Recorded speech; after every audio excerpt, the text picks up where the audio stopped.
咩撈咗啦嘛？而係因為我呢位朋友咧，我就昆登個砌模型啦，終於。哦，要㗎，係一定要嘅，冇錯。咁我就話，咁我話幾時攞支筆俾佢咧？呢段會 cut 曬㗎，咪照擺落去，你叫佢講。咁佢話芯先好麻煩喎，其實芯先唔麻煩嘅。講埋啊！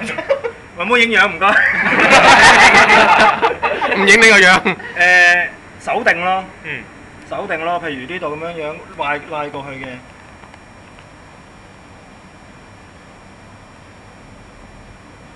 搞掂起。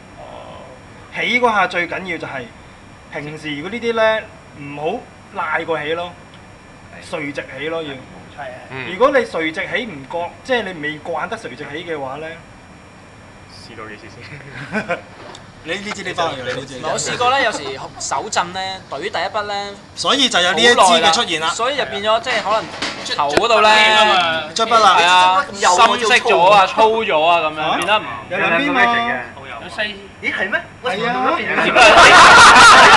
即係舊啦已經，太耐好明顯。唔係，呢個係你唔可以呢個懶人，呢個懶人做法，即係唔係真係開有離心啦。嗯。咁譬你啲如型嗰筆都係淨係型我做一個唔好嘅教材啦，你試下喺做一次手震啦。都係咁樣，我成日都如果手震唔使啊，你揾我示範咪得咯。呢個年紀。嗱，譬如呢一度咁我你試下喺隻畫呢 T 度， S 度啊！然之後哎呀呢度漏咗下，咁樣楞咗出嚟啦，咁點咧？即刻喳喳淋喺呢支。冇晒。佢嗰個都係片嚟嘅。咁啊，咦係有有啲啲唔夠嘅佢直頭話，係斜咗嚟喎。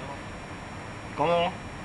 如果見到仲有痕嘅，拉翻過去，完全冇問題。咦幾好喎！咦係咪有啲灰色㗎？好似 sales 咁樣。呢支係啊，呢支唔係 master 嚟㗎。係啊，呢支有嗰次啊，呢支唔係跟得 master 㗎係嘛？